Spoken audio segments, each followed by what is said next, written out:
Hi, everybody. How are you doing? Another question. Um, the person is just asking what things helped you.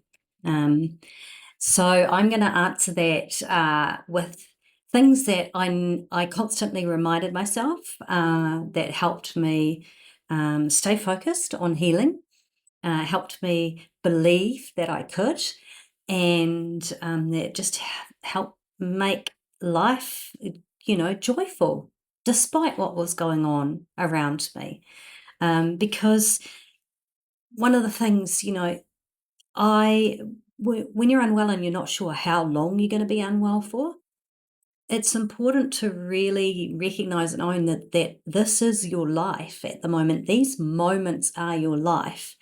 And so to that end, taking every ounce of joy and extracting every ounce of goodness from it possible, to me just seems like the very practical thing to do, because otherwise you get to the end of it and it's like there's this big gap in your life where nothing good or great or wonderful's happened, and I didn't want that for myself. So that's one thing. This is my life right now, this moment, and in this moment, I have choices. Sure, I might not have had as many choices as I might have on a given day, but I still have choices. And one of the most important things I can choose is my perspective. So, one of the things I remind myself constantly is asking myself, what is the most powerful perspective I can adopt right now? What is the most helpful perspective I can adopt right now? What perspective will help me heal the most right now? And then I take those. All right, other things. My body is amazing. My body is amazing. So, underlying that is the absolute belief that, and knowledge that my body is amazing, but also that my body is natural state is happy, healthy, vibrant, homeostatic balance. And my body is always trying to get back to that balance. It is doing the very best that it can. And so my job is to really look after my body and to have its back. And so my body is amazing and it's doing its best. Um, Healing is never linear. Like, it just doesn't go like that. And it never looks the way you think it's going to look. It's all over the place. And something that feels like a dip or whatever, usually those really rotten times are followed by something amazing, an epiphany, a realization. Your body really, maybe at those times, it's really mustering all its resources to do a really good big surge of healing. So that was always really comforting for me. And not only that, but it was very, very true, particularly with rheumatoid arthritis, reactive arthritis. Um, before things would improve my joints, I would have this period of where it felt really loose and a little bit painful and quite weird. I can't even adequately describe it. But then following that, it always took this massive surge, and I made a lot of progress. So that was really, really cool. Um, I also found it really comforting, because we live in a world, a three-dimensional world predominantly here. But, science says that there are multiple dimensions, multiple space-time continuums, and, an electron can exist here and it can exist somewhere else at exactly the same time. So following that, atoms can exist here and can exist in exactly the same time somewhere else, and so can I, right? So there are thousands of versions of me running around in different dimensions, space-time continuums. And I found it really comforting to know that, and to know that most of those were vibrantly healthy, full of energy, living their lives, pursuing their dreams, having a rollicking good old time. So, you know, I would try and draw their experience, draw their energy back into my, where I am. located right now. So that was really comforting for me. Each to their own, but for me, that really worked. Um, Small things, big impact. So for me, it really was those small little changes, those small little habits that made a big impact. So, for example, speaking kindly to myself, it's a small thing. Well, it's also a big thing, but you do it you're having to do it thousands of times, however many times a day, and it's a life's work, right? You keep going, you keep practicing being kind to yourself. It's not just something you decide to do right now. It is a commitment to yourself, not unlike a relationship. Every single day you get up and you commit to being with that person. And so when that person is you and you can't get away from you, then it makes really good sense to start honoring that you have this relationship with yourself. You're always going to be with yourself, and to start treating yourself kindly. And it starts with those small choices. Today I'm going to choose to be kind to myself. Oh, I can hear my monkey brain. I'm going to choose self-compassion, and I'm going to choose to be kind to myself. Um, and then also other habits. So, for example, before each meal, just taking 3, you know,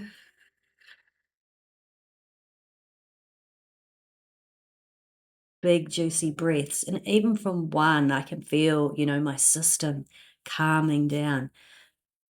Small thing, big impact. Um, Putting music on that you love to sing and singing to it. Small thing, a couple of minutes, right? But for me, big impact, be singing, I don't know, whether Fleetwood Mac, whatever the 80s is bringing out today. And it makes me feel so much joy, and it makes me feel, my essence and who I am, and it brings back good memories. And when I do that, happy hormones flood my body and it feels really good. Small thing, big impact. So that one's a really good one to remember. The other thing with chronic fatigue and indeed any illness really is that insanity is doing the same thing over and over again, expecting different results. So if you do what you've always done, you get what you've always got, right? So for me, remembering that is I wanted to change the way that I was operating in the world, change my relationship with stress, change my relationship with me, change my relationship with how I approached doing things. So in a less driven, less critical, less do or die way, into a gentler, softer, more trusting way. So for me, it was really about being in the world in a way that was going to produce a different result. And that different result is being, healthy and well and vibrant and full of energy and all those good things. So yeah, for me, that's really important. Um, Recovery, it's not about what's right or wrong. And it's not about what works for other people. It's about what works for you and what is doable for you and what is enjoyable for you. So, yes, by all means, you give things a really good go. And there are some things that, for example, neural retraining, not necessarily the most fun, although when you really embody the reality that you want to create, that definitely releases happy, good, feel good hormones. But it is a practice that for most people, in my experience, really does help them achieve part of, their wellness. Um, but if there's something that you're doing and you actively hate it, then don't do it. Change it. Mess around with it. Make it enjoyable for you. Make it doable for you, because it's what you do. You got to do what's doable, and you got to do what works for you. So you can change and adjust things so that they do work for you. You don't have to do this first thing in the morning if it just isn't doable. Do it at a time that works. I did a lot of my neural retraining in the shower. Because I was going to have a shower every single day, and I kind of like the idea of multitasking a little bit. Not that I habitually do that, but it worked for me. So that's what I did. Yep. In this process, you will not lose yourself.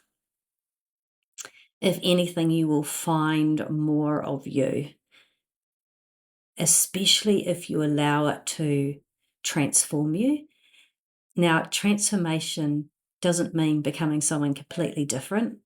What it means is you become more of you. So you might have been pretty fantastic to start with.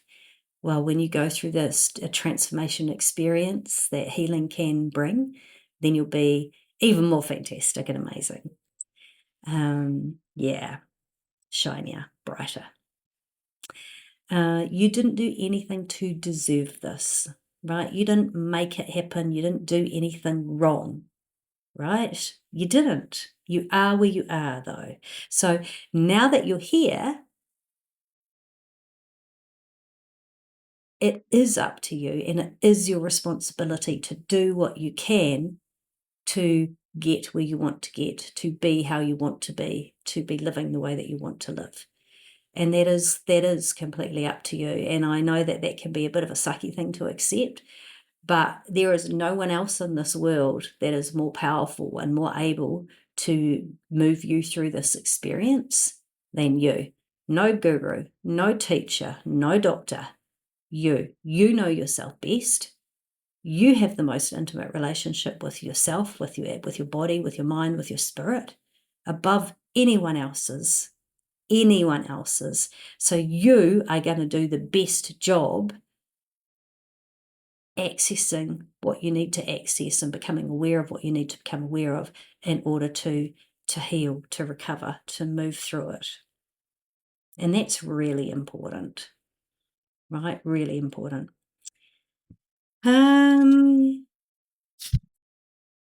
Yeah, I think that's just at the top of my head. I've got a few little scribbles down here. There are plenty of other things, I'm sure, absolutely. And if you've got one, please write them in the comments for my thousands of YouTube subscribers. I'm still producing these, though, in the hope that people that need to see them see them. So I hope this is useful. Take good care. Ka kite anō.